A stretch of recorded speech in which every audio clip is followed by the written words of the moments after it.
Hey guys, Luke here. Welcome to 10 things you may or may not know about World of Warcraft. If you do enjoy this video, make sure to like it, favorite it, and even subscribe. Enjoy, guys. Some warlocks used to dismiss their pet once they got the living bomb debuff on Baron Geddon in Molten Core, and then resummon him in a crowded place like the auction house. When the debuff would count down, it would explode and pretty much one-shot everybody around you. This was made famous in a video that got millions of views, and it was fixed shortly after. With the release of Mists of Pandaria, the Alliance have 50 different race-to-class combinations, whereas the Horde have 51. For the Horde, anyone? Altogether, that's 108 different race-to-class combinations with the addition of the Pandaren. If you also include sex into the situation, that's 216 different combinations. That doesn't even include or even scratch the differences that you can get from changing your skin tone or changing your haircut or your hair color or your beards or your piercings. So the next time you think, my character's not very unique, think again. Did you know that Mila Kunis, aka Meg from Family Guy, used to play World of Warcraft? And pretty hardcore as well. Right now, the most precious ore in World of Warcraft is pyrite ore. But did you also know that in real life, pyrite ore is also known as fool's gold? There was another glitch back in the day that warriors actually had an extra talent point. This wasn't like this for very long, but this was really made famous by a warrior named Pat. He was a Tauren warrior, a high warlord, Tauren warrior, in an epic video where he was just completely destroying everybody.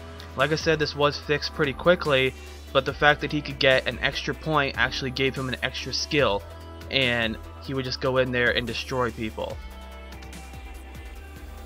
There was actually a short period of time where PvP gear was better than PvE gear for raiding, like in Molten Core or Onyxia. One of the most famous World of Warcraft players, known as Athene, is actually 31 years old. If you've been watching him for as long as I have, wrap that around your brain for a minute and it makes you feel a little bit old. There used to be this glitch in World of Warcraft for paladins, and it was known famously as Reckoning Bomb. In their protection spec, there was a actual talent called Reckoning, and you could put points into it, and what it would do is every single time you were crit, it would add a combo point to you, and that combo point would award an auto attack. So what players would do is they would duel each other, and the paladin would just stand there and take it and take it and take it and take it and keep building up combo points. Well, Blizzard forgot to put a cap on this. Not that they maybe forgot, or maybe it just didn't actually get implemented, or whatever the case was. So the paladins would build up combo points like crazy, and then they would go to an outdoor raid boss named Kazakh that had dropped some of the best gear in the game, including the best helmet in the game for paladins at the time, and literally one-shot him. And it was crazy because you would just run up to him and you would just auto attack, and all your auto attacks would go off. There were many videos about this, there were many forum posts about this, and yeah, it was fixed pretty quickly. When World of Warcraft came out, you got absolutely nothing for killing the opposing faction, not even an honorable kill. And for number 10, I want to give you some things you didn't know about PvP back in the day. The brackets used to be 21 to 30, 31 to 40, 41 to 50, 51 to 60 in vanilla. You can imagine how bad of gameplay this would create. At level 40, you would be one of the few people in there that actually has a mount. At level 30, you would get skills that would separate you greatly from other people because some of your main skills came at level 30. And at level 60, you would have epic gear from Onyxia and Molten Core and killing level 51s in Alteric Valley. You thought that it's not balanced right now in PvP? The way it was back then was ridiculous. And for the final thing, the best PvP items in the game aside from rank 13 and 14 items were reputation items from Arathi Basin, Alteric Valley, and Warsong Gulch. unless you pretty much had a pre-made group running you over and over and over again for weeks at a time, well, most players didn't even obtain this stuff.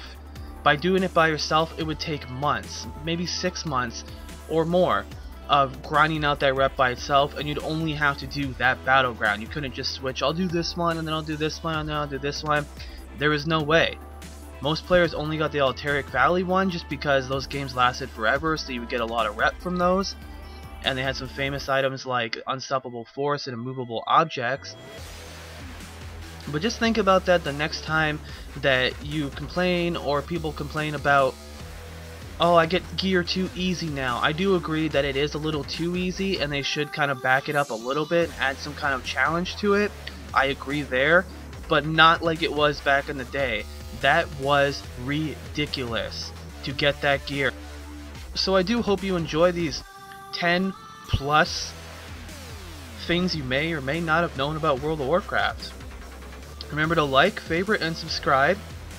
And I have tons of other videos including World of Warcraft gold guides, Diablo 3 stuff, Dota 2, all that good stuff. So check it out, guys. Thanks for watching.